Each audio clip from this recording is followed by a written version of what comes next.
And welcome back to another Medieval Dynasty video, everyone. Well, I just started year 2 into my Oxbow campaign, my solo campaign. This is your Oxbow map. Where we are located is right here, right outside of, believing, Plastovia. This is where you will start when you start on this new map, the Oxbow map. Now, the reason I started right up here, the nice thing about this is right outside of the city limits, there's a mine right up here. This is your best early money making method, hands down. I mean, yes, you can fiddle around with making products and selling those, and yes, you can make some money, but you really want to make a good amount of money for each haul that you personally do in that mine. This is the way to go.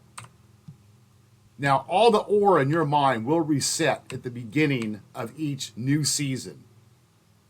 And it takes me about 15 minutes to go through the entire mine, mining everything I can mine in there. Now, keep in mind, you are not going to have access to iron until you have actually set up your mining installation here. And you're going to have to do some grinding, sweat, blood, and tears. You're going to have to go out there and cut trees down, manually gather sticks and straws to get yourself going. Like I said, this is the beginning of year 2 for me. But you can see where I'm at. Slow but surely. I got the most essential things set up. I got the lumber thing set up right here.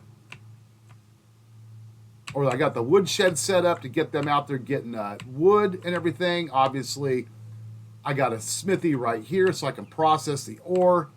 And quickly to do as well, you want to get an excavation shed up to get your straw coming in and the other goods that are out there.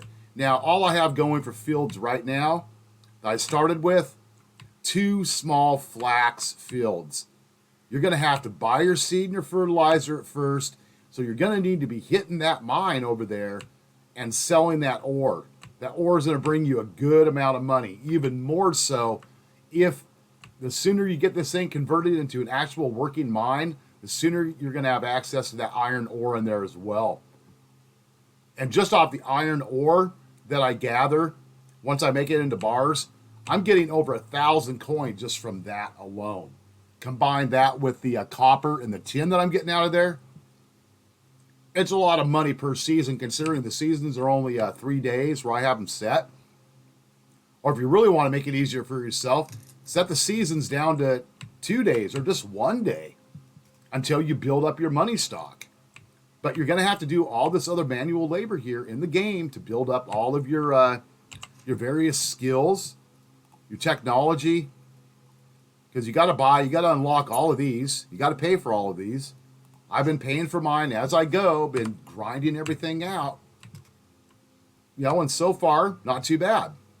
But the only permanent part about this particular place that's going to remain for sure is the mining installation. This will be a mining settlement.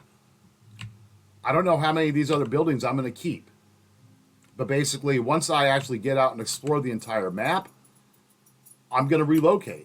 And as I relocate, I may go ahead and take down some of these buildings, with the exception of the resource storage, because we need these.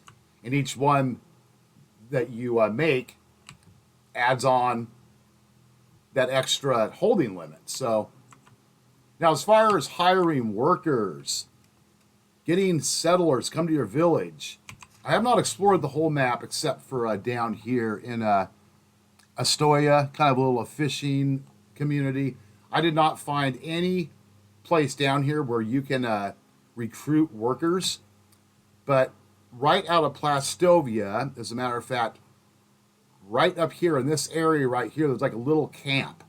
So I'm assuming we're probably going to find little camps in some of these other settlements where you can find your villagers to recruit for your villages that you're setting up.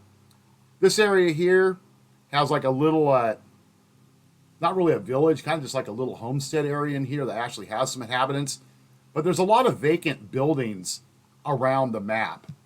those are okay for a money source, you know, picking up a few extra coins and some odds and ends, but do not rely on those for making your money. You know, get in here, get yourself some flax fields going, small ones to begin with. You're going to have to manually farm them yourself, which is good because you got to raise up your farming skill. And then as soon as you get your skill level up high enough, turn this into an active mine and get some people in there mining it.